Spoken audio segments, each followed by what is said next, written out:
Oi, pessoal. Hoje nós vamos conversar sobre bactérias. As bactérias, elas correspondem a um enorme grupo de procariotos. E elas também são denominadas de eubactérias, tá? Amplamente encontradas na natureza. Então, as bactérias, elas representam, né, os organismos procariotos, que são encontrados na microbiota do corpo humano, na microbiota de outros mamíferos, do corpo de outros mamíferos, representa as bactérias encontradas nas águas, nas atmosferas, solos, no ambiente, né, o meio ambiente em geral, ok? Então, hoje nós vamos tratar sobre classificação das bactérias entre os seres vivos. Vou passar para vocês algumas informações sobre forma e dimensões das células, estruturas celulares e funções, e reprodução celular e crescimento. Eu vou procurar dar uma boa resumida, por conta, né, para não ficar tão extensa, né, a aula não ficar cansativa, tá? Então, pessoal, esse slide aqui, ele está representando, né, as bactérias. Então, aqui nós temos, nessa primeira figura, um esquema da célula procariota, né, e uma foto, fazendo uma relação com uma micro fotografia, né, tirada de uma bactéria, através da microscopia eletrônica de transmissão, que consegue, deixar bem claro, né, as dimensões, as micro, né, dimensões que constituem, né, a célula da bactéria. Então, essa é a célula procariota, a gente já viu em outro momento, né, basicamente o que é característica da célula procariota. Um DNA único, dupla fita de DNA, livre, né, localizado centralmente na célula. E nós vamos, é característico da célula procariota pouquíssimas organelas intracelular, então nós vamos ter uma possibilidade. O que nós temos, na verdade? Nós temos o citoplasma, tá?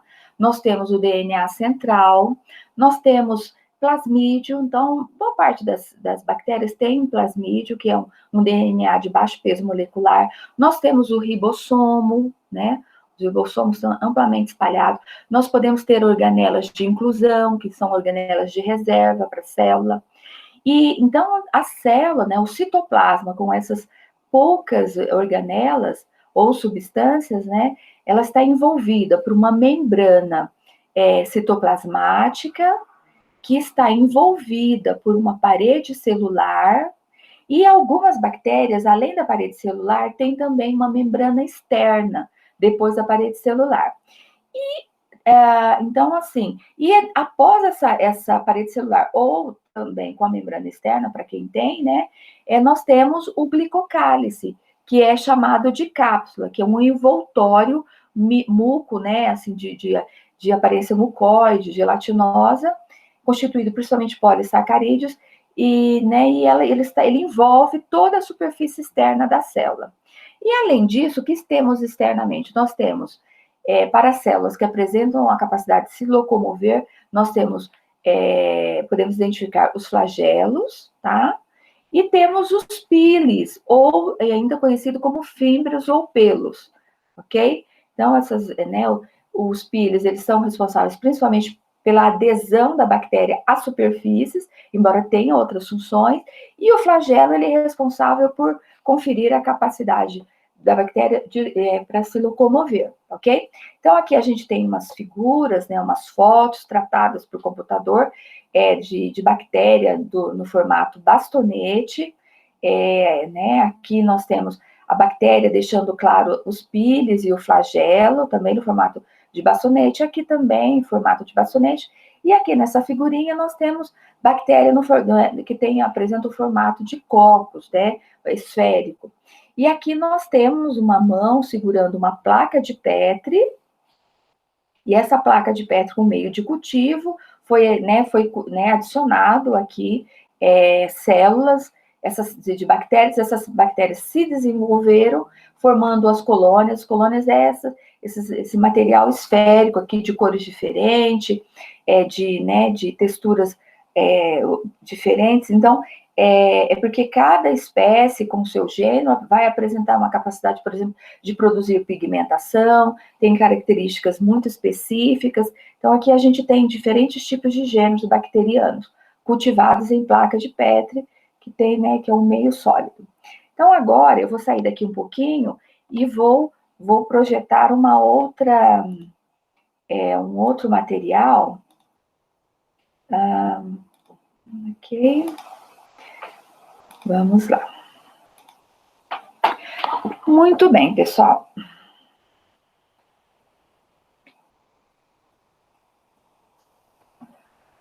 Gente, então, sobre a classificação das bactérias entre os seres vivos, tá? Então, basicamente, o que eu vou chamar a atenção aqui? Neste momento, nós utilizamos muito a classificação dos 5 reinos de Whittaker, que foi registrado em 1969, e também os domínios de use, que foi registrado, né, e publicado em 1977. Então, basicamente, o Whittaker, ele desenvolveu essa classificação, né, considerando as primeiras classificações estipuladas por Linnaeus, né, em 1753, e por Haeckel, em 1865, mas com o avanço dos estudos, a tecnologia, os instrumentos de estudos do mundo microbiano, e considerando forma de nutrição, de absorção dos nutrientes, as características as características dos arranjos, as formas de vida desses micro-organismos, e o Whittaker, em 69, estabeleceu, além do reino plantar, animal e protíceas, que já existia desde 1865, ele estabeleceu mais 2 novos reinos, o reino fungi, para os fungos, né, filamentosos e leveduras, e o reino moneira, para as bactérias, e também as arcas estariam aqui nesse reino moneira, nos 5 reinos de Whittaker, tá? Agora, com o passar do tempo, já em 1977, já com muitos instrumentos desenvolvidos, e com análise de ácidos nucleicos, especificamente, né, especialmente, né, o RNA ribossômico, que é encontrado tanto na célula procariota como na eucariota, o USE lá, né, e o grupo de pesquisadores, né, com ele estabeleceu uma nova classificação a partir dos reinos de Whittaker, né. Ele estabeleceu que existia, na verdade, 3 domínios, que seria mais adequado estabelecer 3 domínios. Então, o domínio Archaea, o domínio Bactéria e o domínio Eucária. O domínio Archaea pode ser chamado, né, Arqueobactéria, mas o mais comum é Archaea, o domínio bactéria, e o domínio eucariote, isso que está aqui, Eucária. Então, no domínio Archaea, nós temos os procariotos, que apresentam características que os deixam na verdade, numa localização em termos de classificação entre as bactérias e entre os eucariotos. Embora, né, até poucas décadas atrás, se achava que as arqueobactérias eram bactérias, tá? Com algumas diferenças, eram bactérias. Mas hoje já se verificou que não. Existem especificidades nas arcas que fazem necessário que elas sejam classificadas num domínio único, tá? E que seja considerado, né, que ela realmente, ela é um procarioto, é constituído por uma célula procariota, mas que apresentam algumas similaridades com a célula eucariota também, ok? Bom, o domínio bactéria, estão aqui as bactérias típicas, e o domínio eucária estão todos os seres vivos constituídos por célula eucariota. Então, está no domínio eucária. As plantas, os animais, os fungos e os protistas, os protozoários, as algas microscópicas. Muito bem. Bom, sobre as bactérias, sobre a forma e a dimensão das bactérias. Então, assim, quais são as formas básicas de uma bactéria? A forma Coccus, a forma Bacillus e a forma Spirillum.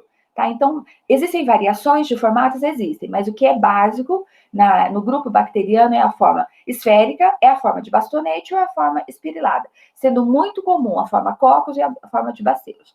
Sobre as dimensões, qual que é a média das dimensões para a célula bacteriana? Está entre 0,5 micrômetro até 5 a 10 micrômetro, ok? Então, a gente, aqui foi colocado no slide essa média, especialmente para bastonetes, né, as bactérias no formato bastonete, mas, na verdade, a gente pode extrapolar, já existem registros que colocam o seguinte, quais as dimensões, independente da forma, as dimensões que uma bactéria pode assumir, está entre 0,5 micrômetro até 10 micrômetros, ponto. Essas dimensões são influenciadas por exemplo, por alguns fatores, como aonde que está vivendo, qual que é a composição do meio que a bactéria está vivendo, qual que é a temperatura ótima, é a temperatura mais adversa, qual que é a idade da cultura. Isso tudo vai afetar a sua dimensão, o seu tamanho, entre aspas, né? Ok? E assim, uma observação interessante é que os estudos de forma da bactéria é feito muito. A gente pode fazer muito com a microscopia óptica, que é o microscópio comum que a gente tem num laboratório básico de microbiologia, e especialmente nós usamos a objetiva de maior aumento, que é a objetiva de imersão, objetivo de óleo de imersão, né?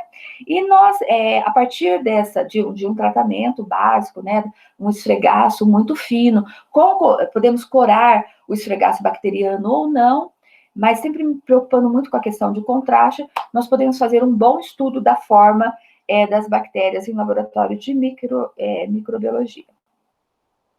Bom, pessoal, então, a célula, né, procariota bacteriana, ela é constituída de estruturas externas, a gente está falando de flagelo, fímbrias ou pelos, né, ou pile também pode ser chamado, as fímbrias ou pelo pode chamar de fio, e cápsula. Então, estruturas externas, flagelo, fímbrias, cápsula. Estruturas internas, citoplasma, ribossomos, material genético, mesossomos, inclusões, endosporos, plasmídeos, pigmentos. Todas as bactérias têm todas essas estruturas? Não. Algumas são básicas, né?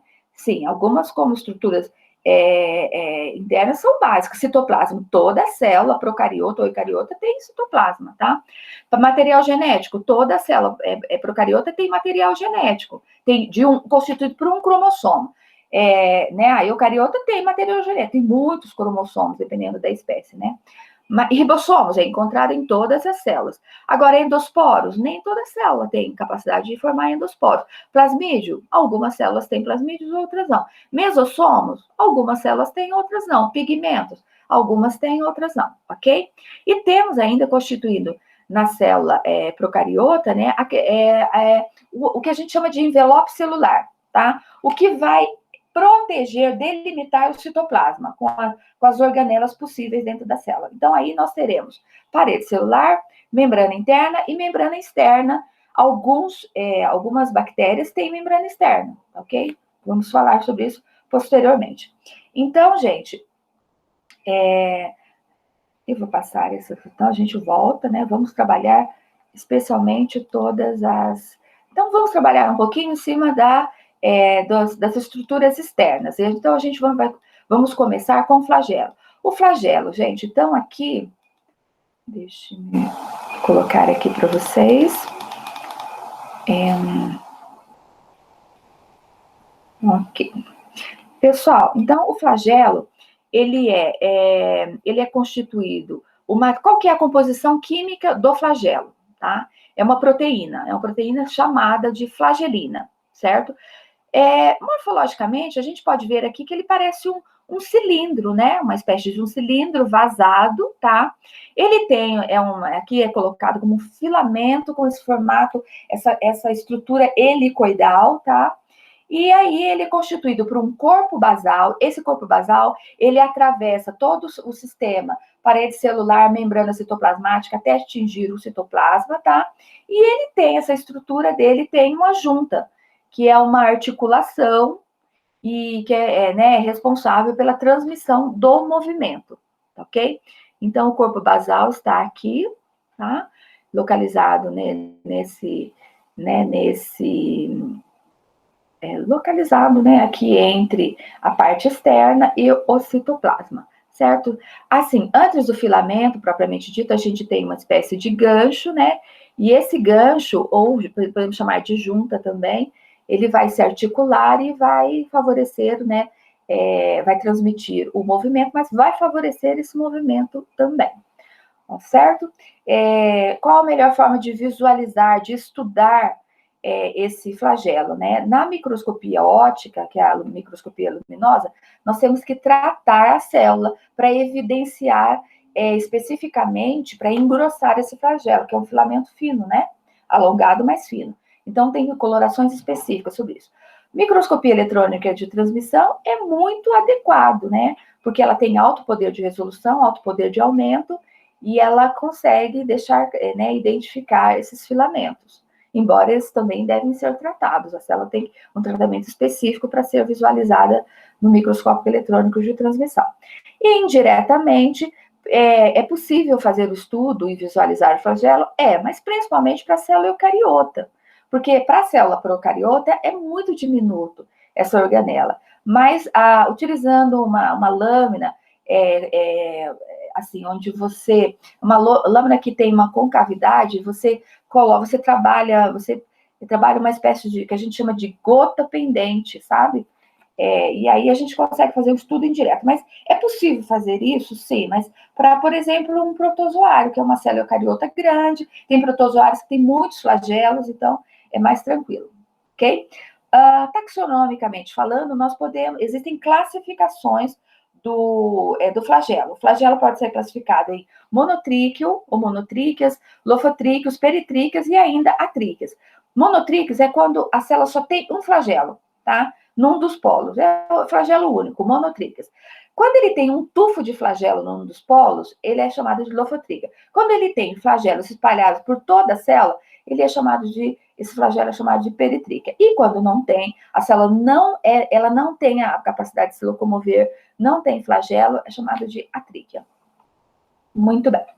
E aí, então, gente, a questão do movimento do flagelo, né? Ele pode ser rotatório no sentido horário e também anti-horário, certo? Então, no sentido anti-horário, a célula vai numa direção única. No anti-horário, ele consegue mudar, né? Isso é interessante. O que é interessante é o seguinte: a célula tem um sistema de inteligência onde ela consegue detectar condições favoráveis ou desfavoráveis e se locomover ou se afastar daquela condição. Então, por exemplo, se ela consegue detectar um nutriente que é interessante para ela, ela se locomove rumo àquele nutriente. Mas se ela, por exemplo, conseguir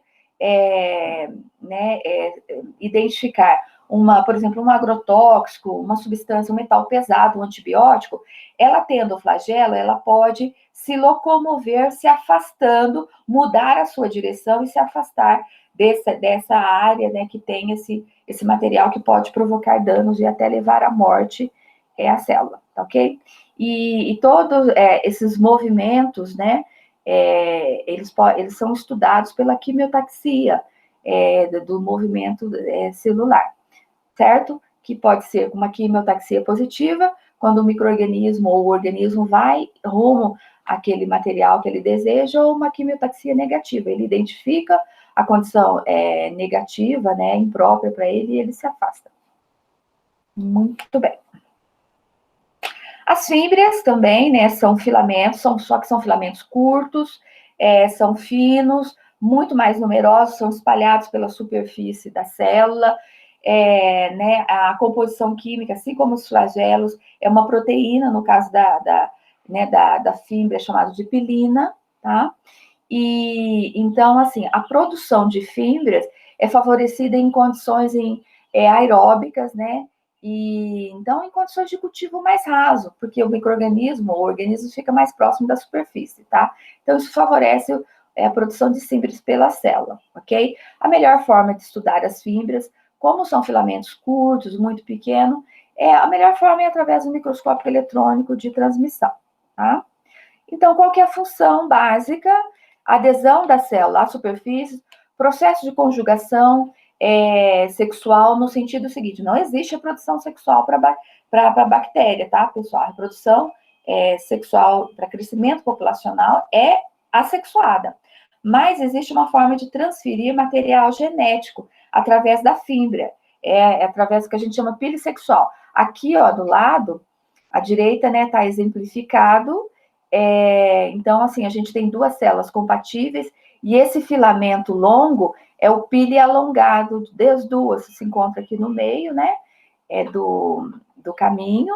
E como tanto o flagelo como o pili, eles são né, esféricos, né? Assim, são vazios por dentro, eles formam uma espécie de túnel para passagem de material e transferência de material genético é feito entre células compatíveis, ok? E também para as fibras, né, ela vai se constituir um local específico para a absorção de vírus. Os bacteriófagos, que são aqueles vírus que têm afinidade por bactérias, alguns tipos de bactérias, o que ele vai fazer? Ele vai identificar o pili, né, ou a fibra, e vai conseguir insertar, né, assim, colocar o seu material genético para dentro do citoplasma da célula. Ok? Muito bem. O que se verifica também? Existem evidências microscópicas que colocam o seguinte: a célula que por alguma razão não tem fibras, ela é mais resistente à infecção viral, tá? E isolados selvagens com fibras, foi verificado que eles são mais susceptíveis à contaminação por vírus, quando, né, o vírus tem afinidade por aquela célula procariota. Sobre as cápsulas, também chamadas de glicocálice, constitui uma estrutura, uma camada viscosa que envolve toda a célula externamente, a parede celular, a constituição polissacarídeos extracelulares, mas esses polissacarídeos, eles podem ser polissacarídeos, só um tipo de, né, de polissacarídeo, ou ainda, gente, por exemplo, glicose, né, ou ainda pode ser uma mistura, um polissacarídeo com uma mistura de carboidrato com um polímero de proteína e por aí vai. A melhor forma de estudar a cápsula é a visualização por microscopia eletrônica de transmissão, mas tem uma forma muito interessante também na microscopia óptica, né, que é aumento menor, né, aumento para a bactéria, a gente usa na microscopia óptica objetiva de 100 com óleo de imersão, a gente pode tratar a célula que tem o glicocálice ou cápsula com uma coloração negativa para evidenciar, como nessa figura aqui embaixo, aqui a célula está em escuro, ao redor essa sombra clara, translúcida, seria uma coloração negativa para evidenciar a presença do glicocálice ou cápsula. Qual que é a função? Tem a questão, assim, o fato da célula procariota ter uma cápsula é um fator de virulência, tá? Pode indicar que a gente está diante de um possível patógeno, que consegue uma adesão muito fácil, consegue fazer uma colonização no corpo de hospedeiro muito facilmente e provocar uma infecção a partir daí, tá certo? Mas, de qualquer maneira, a presença de uma cápsula, né, ou de um glicocálice, pode representar a barreira ao reconhecimento de sítios de infecção, tá?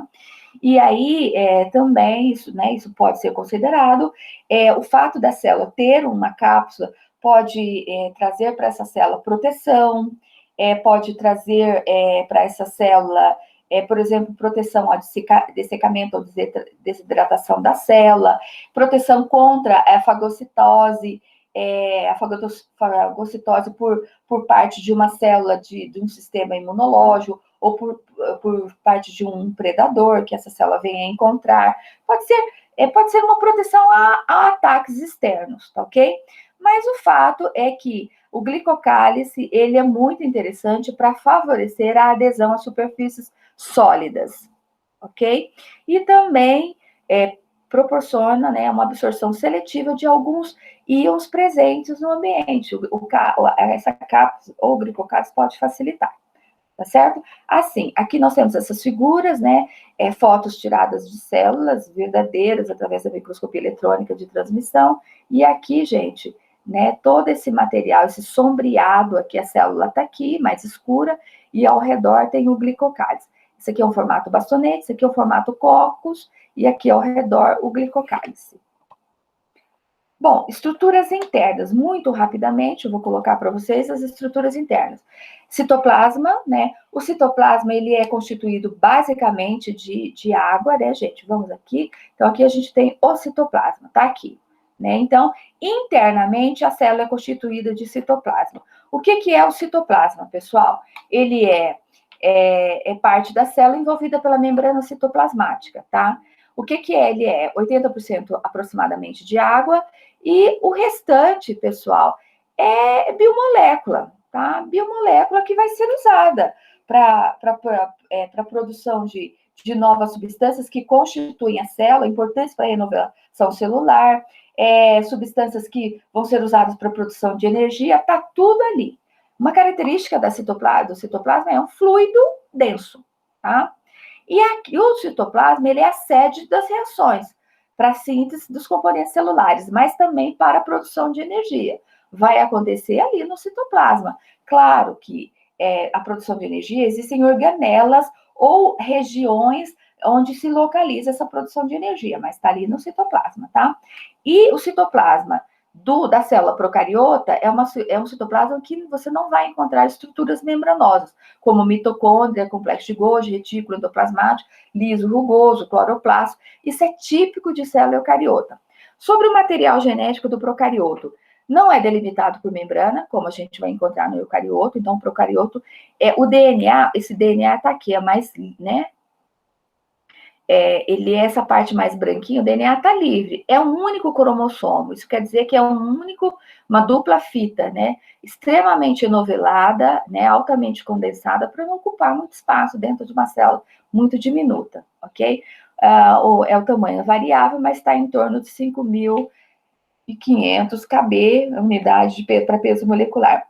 E ele, no caso, material genético do procarioto, boa parte dos autores da microbiologia colocam que esse material genético do procarioto está ligado à membrana celular, no local de replicação. Ok? Então, ele estaria ligado ao que a gente chama de mesossomos. Os mesossomos já vamos tratar aqui. O que são? São extensões da membrana, são extensões da membrana celular para o interior do citoplasma. São localizados próximos da membrana, periféricos ou centrais, ou na região central. Existem evidências entre uma ligação entre os mesossomos e o material genético, que foi colocado anteriormente. Tem duas funções que podem ser, né, colocadas. Função 1, provável papel na replicação do DNA e divisão celular. E função 2, possível atuação na secreção de enzimas e atividades de respiração, de produção de energia, ok? Então, posteriormente, vamos falar sobre as inclusões ou grânulos. Então, algumas células bacterianas podem ter inclusões ou grânulos. São estruturas que atuam como depósitos ou, né, de material de reserva. Então, alguns exemplos desses materiais: enxofre, polímeros de enxofre, de glicose, né, no formato de glicogênio, né, o polímero, né, polissacarídeo glicogênio, amido, que é o polissacarídeo também de glicose, polidroxibutirato, que são polímeros de ácidos graxos, polifosfato. Então, glicogênio, amido, polibutirato são grandes fontes de carbono, tá? Então, são reservas interessantes, importantes para a célula armazenar no seu citoplasma. Então, não tem todas as células têm essa capacidade de fazer esse armazenamento, mas algumas células têm. O fato é que enxofre, fósforo são elementos importantes. Eles são elementos, né, que constituem células, que constituem a célula, ou organelas das células. Então, existem células que fazem reserva e deixam essas inclusões no citoplasma, e quando elas precisarem, elas vão lá e pegam a quantidade que elas precisam, né? Ok? Muito bem. Então, assim, as inclusões, né, os grânulos são morfologicamente semelhantes aos ribossomos, só que um pouquinho maiores, 4 a 5 vezes maiores. Agora, a natureza química é totalmente diferente, certo, gente? Ok? O fato, pessoal, é que os ribossomos, eles são constituídos por dois tipos de elementos, né, ou de substâncias. RNA ribossômico, em torno de 60%, e proteína, em torno de 40%. Então, esta é a constituição dos ribossomos, ok? Basicamente, os ribossomos, eles são muito importantes, eles têm uma função biológica muito importante, então, eles constituem estruturas responsáveis pela síntese de proteínas. Estão dispersos nos citoplasmas, tá? Ou podem estar, pessoal, podem estar associados internamente à membrana citoplasmática, tá? O ribossoma bacteriano, ele é classificado como um ribossomo 70S, que esse S vem de um índice de sedimentação que é possível, que a gente estabelece em laboratório através de utilizando um medicamento, uma centrífuga, tá? Uma espécie de centrífuga. Certo? Agora, o que é interessante é que existem antibióticos que têm como função inibir síntese de proteína, tá? Então, os ribossomos se tornam um local visado por esses antibióticos, já que a síntese proteica acontece no ambiente do ribossomos, né? Através dessa organela. Então, um exemplo seria a tetramicina, neomicina, streptomicina, que são antibióticos que afetam, inibem a síntese proteica. Tá? Aqui existem algumas ilustrações de inclusões, grânulos, essa espécie de bastonete extremamente alongado, né? Nós temos aqui evidenciado essas esferas mais claras seriam grânulos de enxofre. O tiospirilo, né? Ele é bastante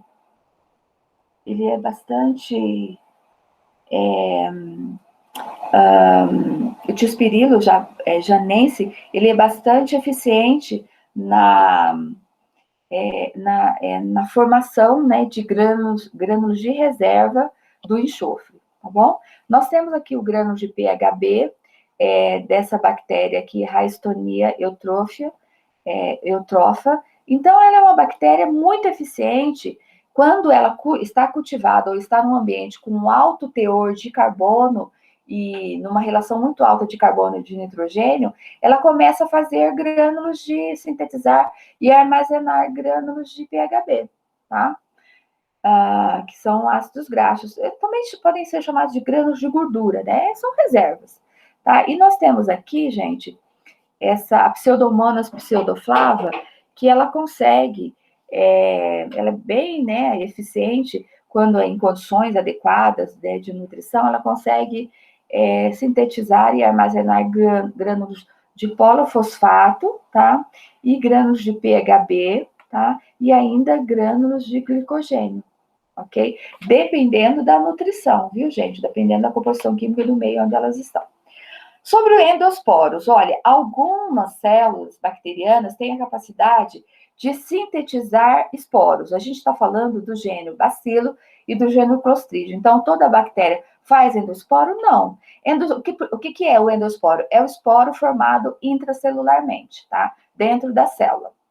Então, o gênero bacilo e o clostridium, ao longo da evolução, conseguiu desenvolver endosporos. Por quê? Porque o esporo, a função biológica do esporo é fazer com que a célula se torne resistente a fatores adversos presentes no ambiente, tá? Então, o gênero bacilo e o clostridium tem essa capacidade. Então, ela, para a sobrevivência da célula em condições adversas, isso é excelente, tá? Então, formar esporos é interessante para a célula, sim, mas nem todas as células têm essa capacidade. Qual que é a composição química deste endosporo? Ácido dipicolínico mais cálcio. Então, é o dipicolinato de cálcio, tá? E então, assim, o esporo, ela é bastante, assim, confere uma resistência muito grande à célula. E aí, basicamente, gente, nós temos aqui nessa ilustração o que a gente pode colocar para vocês? Então, a célula que forma o esporo, ela tem a fase vegetativa, que é a célula, quando a célula não tem esporo, ela está com a sua capacidade de reprodução, né, de produção de uma série de elementos, ela está ativa. Metabolicamente, ela está muito ativa, tá? Então, o que vai acontecer? Ela vai identificar no ambiente fatores que vão colocar em risco a vida da célula. Então, ela vai dar o gatilho, vai expressar o gatilho para a formação dos esporos, certo? E aí, nós temos aqui, pessoal, a formação de filamento, né, do DNA. Então, o DNA, ele vai ser duplicado, tá?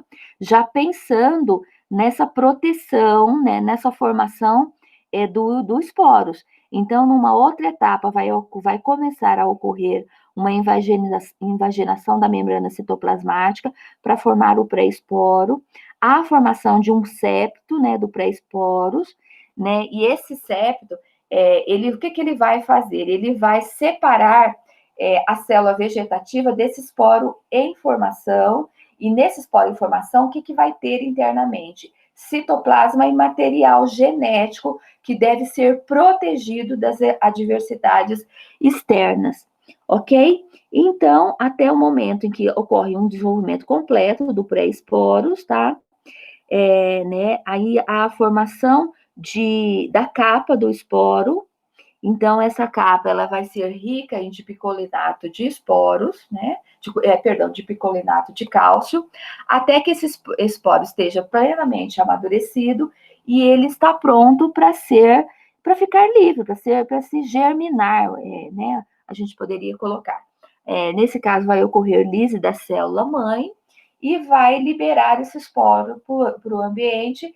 E existem registros de esporos que duraram, assim, que permaneceram num estado latente de repouso, protegendo o DNA, o material genético da célula procariota, por milhares de anos. Então, é bastante resistente esse esporo. Vai proteger a célula contra calor, desidratação, produtos tóxicos, radiação ultravioleta, tá? Então, existem alguns tipos de esporos, tá? Existem esporos localizados, esporos ovais, localizados centralmente, é o caso do Bacillus cereus, percebe que ele está no centro aqui da bactéria, da célula da bactéria. Existem os poros esféricos, localizados terminalmente, é o caso aqui, ó, essas esferinhas, né, estão no polo, num dos polos, é o caso do Clostridium tetani. Existem esporos ovais, localizados subterminalmente, tá? Que é o caso, olha, nem está no centro, nem está no polo. É o caso do Clostridium subterminale, ok? Vamos lá. Plasmídio. Algumas células têm plasmídio, tá, pessoal? O que é o plasmídio? É um filamento de DNA circular de baixo peso molecular, tá? Ele normalmente não vai carregar informação vital para a célula. Quem faz isso é o DNA central, tá? Mas o fato é que ele traz informações muito interessantes. Por quê? Porque ele pode conferir uma capacidade, a célula que tem o plasmídio, ele pode trazer informação de resistência a antibióticos, a várias substâncias, né, que podem ser interessantes ou tornar a célula mais resistente a condições adversas no ambiente, ok? Então, os plasmídios são relativamente frequentes nas bactérias, viu, gente? E ele pode ser transferido de uma célula para outra, umas células, desde que sejam compatíveis, através do processo de conjugação. Algumas células têm capacidade de produzir pigmentos, que são compostos coloridos produzidos por algumas bactérias. E quando a gente cultiva a bactéria em meio sólido, por exemplo, numa placa de Petri, a colônia, que é o agregado constituído por milhares de células, né, daquele gênero de bactéria, se ele produz pigmento, ele vai ser uma colônia colorida, pode ser se a célula produz pigmento amarelo, a colônia vai ser amarela, marrom, né? Se produz pigmento marrom, então a colônia vai ter a cor do pigmento que a célula produz, ok? E essa pigmentação é uma característica, é usada na identificação das bactérias, ok? Sobre os envelopes celulares, pessoal, nós temos então a parede celular, nós temos parede celular, membrana interna e membrana externa. O que a gente pode colocar muito rapidamente sobre a parede celular? Constituída basicamente por peptídeo glicano, ok? Então, a composição química da parede celular das bactérias é peptídeo glicano. O que tem nesse peptídeo glicano? Nitrogênio, tá? E derivado de glicose e derivado de aminoácido. Então, nós temos os elementos N-acetilglicosamina, ácido N-acetilmurâmico né, formando tetrapeptídeos, tá ok? Mas o nome desse material, o nome único seria peptidoglicano. Vai representar, a parede celular vai representar de 10 a 40% de peso seco da célula, certo? E o que é interessante é que a parede celular vai conferir proteção contra a pressão, por exemplo, pressão osmótica, né? E o fato da célula, da célula ter a parede celular é uma proteção, mas não é só isso, porque também ela vai ser responsável pela forma da célula. Então, de acordo com a parede celular, a célula vai ser esférica, vai ser na forma de bastonete ou na forma de espirilada, né? Certo? Muito bem. A parede celular do procarioto é imprescindível no crescimento e na divisão celular. Tá? Então, é bastante importante. E é claro, pessoal, embora quem seja responsável na célula, seja procariota, seja eucariota, quem é responsável é a membrana citoplasmática pela permeabilidade seletiva, mas a parede celular tem que ter permeabilidade também aos nutrientes necessários ao metabolismo da célula, porque afinal a parede celular está localizada após a membrana citoplasmática. Então existe ali uma permeabilidade também. Muito bem, aqui, né, nós temos a identificação, essa partezinha mais escura, né, a branquinha fina seria a membrana citoplasmática, externamente, nessa figura aqui, é uma célula que está em duplicação, tá, gente? Nós temos aqui a parede celular, certo?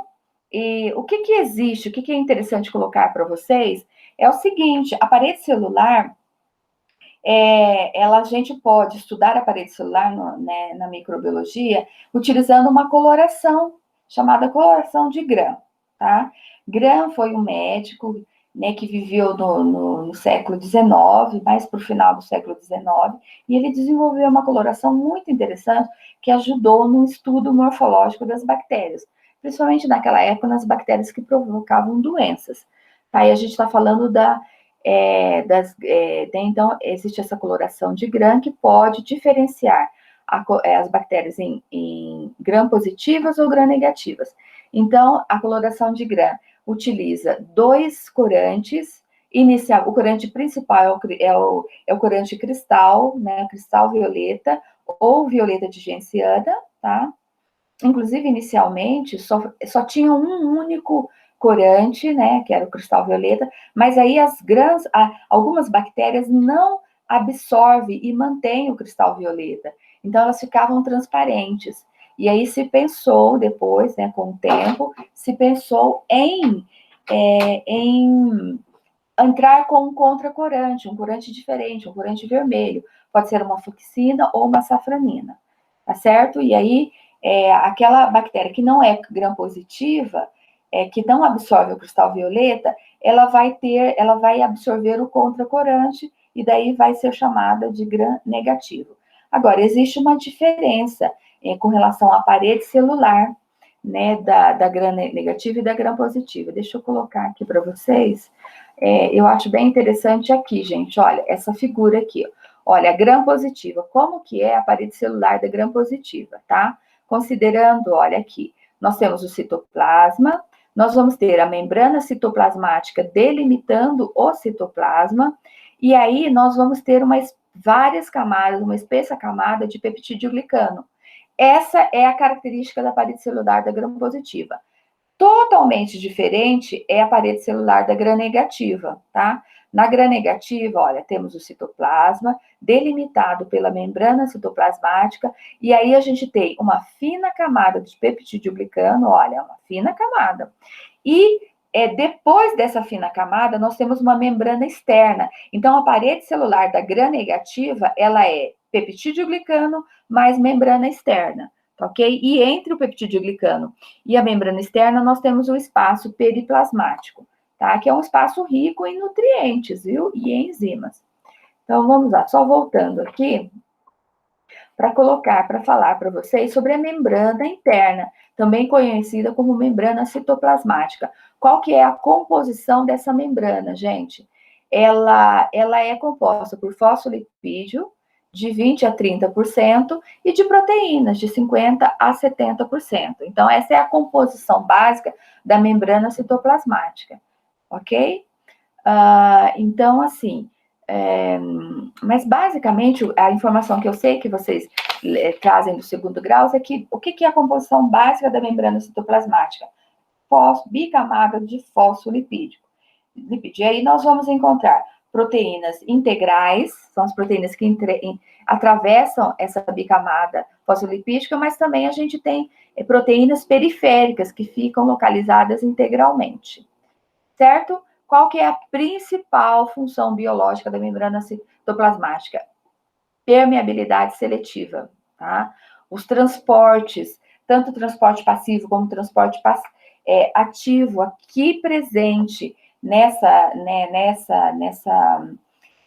que é importante, presente na célula, e assim, está presente, esse tipo de transporte está diretamente ligada à membrana citoplasmática, que é a membrana interna, certo? Ok, gente, e tem uma característica essa membrana de fluidez, né? Existe até uma teoria do mosaico fluido que tentou explicar, né? E essa questão da fluidez da célula, né? Do dinamismo dessa bicamada fosfolipídica, e juntamente, né, com essas proteínas que constituem, que estão ali ligadas, né, a essa bicamada. E aí, essa fluidez ela é bastante interessante e ajuda, né, nessa permeabilidade seletiva, que é o que dirige, né, o que entra e o que sai para a célula, certo? Agora, na membrana interna, nós temos ali nicho de local para as enzimas, né, relacionadas a processo de produção de energia, né, que é a respiração. Lembrem-se que o flagelo, né, uma parte basal do flagelo está, né, atravessa toda a parede celular e a membrana citoplasmática, né, então tá tudo ali, ok? Tá tudo ligado a essa membrana. Muito bem. Então, muito rapidamente, o que eu quero colocar para vocês que existem, né, sim, a membrana citoplasmática está relacionada à permeabilidade, né? A permeabilidade seletiva. Então, para isso, já é conhecido alguns tipos de transporte. Por exemplo, nós temos transportes passivos, um exemplo seria a difusão simples, onde não há gasto de energia, ou ainda difusão facilitada, um processo passivo, não há gasto de energia. Aplica-se aqui a teoria da osmose, né? Onde há a passagem, né, de um solvente através de uma membrana com o objetivo, né, no caso da osmose, né, essa água ela vai se locomover com o objetivo de equilibrar a concentração, o gradiente de concentração através dessa membrana, tá? Soluto solvente.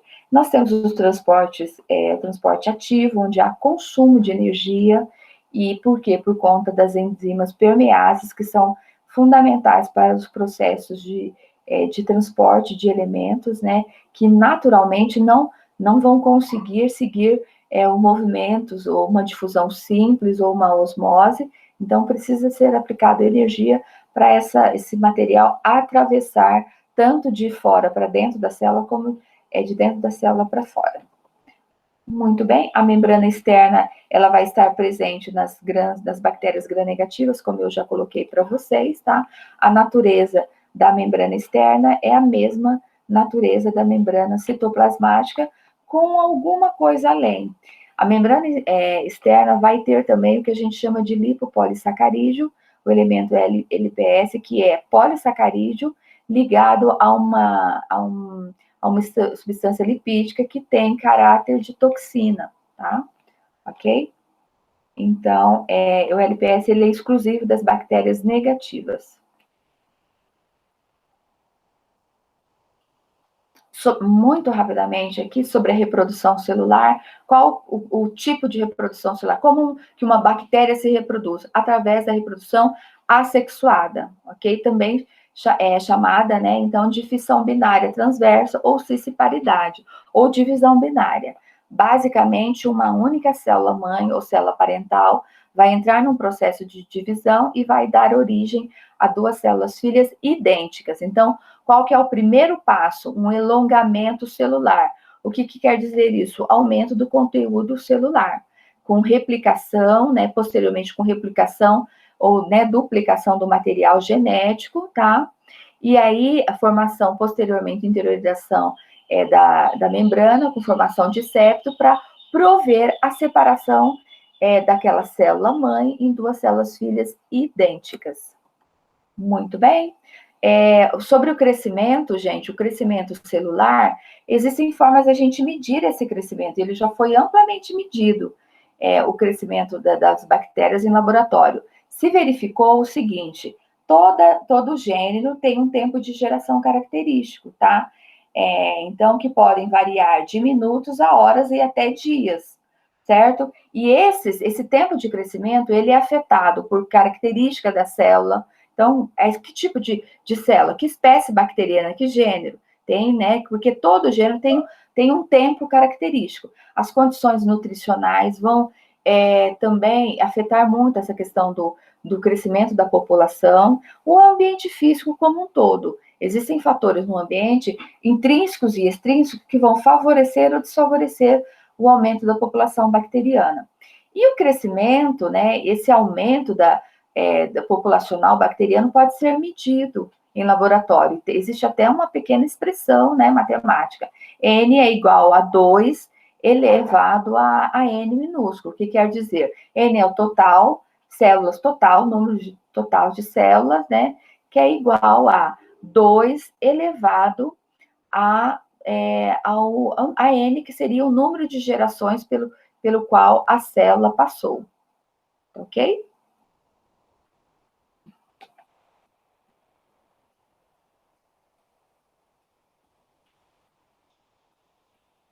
Então, pessoal, aqui nós temos o tempo de crescimento de uma bactéria vai passar por quatro fases, que aqui está exemplificado nesse quadrinho, nesse gráfico aqui. A primeira fase é a fase lag. No inglês, lag significa repouso, mas é um pseudo-repouso, viu? Porque na fase lag, a população ela está muito ativa metabolicamente. Só que é uma população constante, por quê? Porque ela não está se dividindo ainda, ela só está se alongando, tá? Então, ela está preparando a célula, aqui, ó, ela está se alongando, né? Ela está preparando a célula para divisão.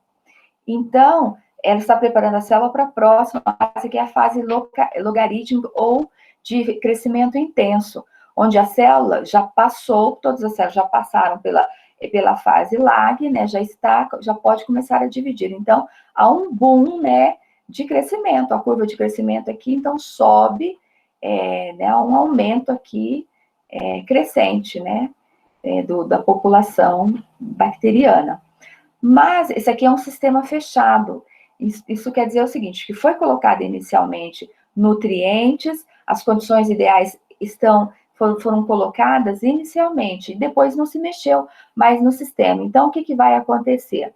A célula vai se desenvolver muito, muito, e vai começar a produzir, vai consumir todos os nutrientes, e vai começar a produzir substâncias como ácidos orgânicos que alteram o pH do meio, compostos etanólicos, que vai alterar também pressão osmótica ou o ambiente, né? E isso, gente, vai começar a aumentar a taxa de morte da célula. Só que as células, a população ainda tem algum nutriente e ela vai continuar ainda a se dividir.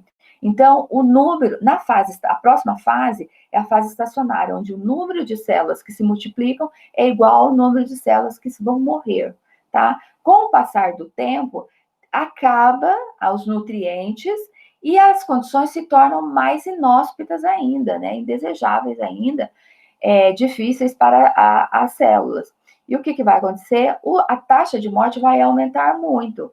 E quase nenhuma, ou vai parar as células, né, a taxa de divisão celular. E aí a população microbiana vai entrar numa fase de declínio, ok? onde nós temos a fase final aqui, onde já ocorre uma queda da população. Então, existem formas de a gente medir esse crescimento, através de contagem microscópica, com lâminas específicas, através de contagem em placa, né, com meio de cultivo, em placa de Petri, onde você estabelece as unidades formadoras de colônia, através de espectrofotômetros, onde nós medimos, nós cultivamos em meio líquido, né,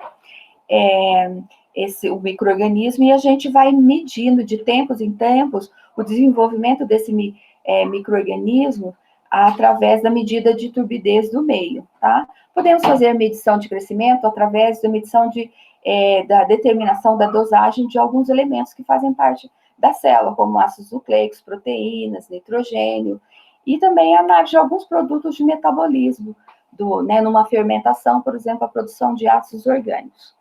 Certo, pessoal? Então, eu fecho aqui essa aula para ela não ficar muito extensa. Vou disponibilizar estes slides. Esses slides, eles foram desenvolvidos, né, por disciplinas da USP, da Universidade de São Paulo, e eu estou utilizando esses slides porque eu acho está bastante interessante. Eu vou interromper aqui. Eu vou parar esse slide e eu vou colocar um outro slide aqui que eu vou disponibilizar para vocês também. Especialmente, eu quero disponibilizar para vocês essas referências, tá? Eu vou disponibilizar para vocês também esse outro slide que eu desenvolvi, que eu preparei, né? E eu quero tanto esses slides que a USP disponibilizou na internet e a gente está usando, né, eu identifiquei várias informações e figuras retiradas dessas fontes que a gente usa muito comumente na biologia básica. Então, a gente está falando do livro de microbiologia do Tortora, tá? Nós estamos falando do livro de microbiologia do Pelkzer, volume 1 e 2, muito interessante, foi muito utilizado nesses slides que eu passei para vocês. E aí a gente tem muitas imagens que estão disponíveis no Google, algumas, né, com direitos autorais, mas a gente está colocando aqui a fonte, eles são retiradas do Google, e nós não temos objetivos comerciais. O objetivo é a gente ilustrar esses materiais em processos de ensino-aprendizagem. Então, muito obrigada, tá? E a gente finaliza a aula aqui hoje.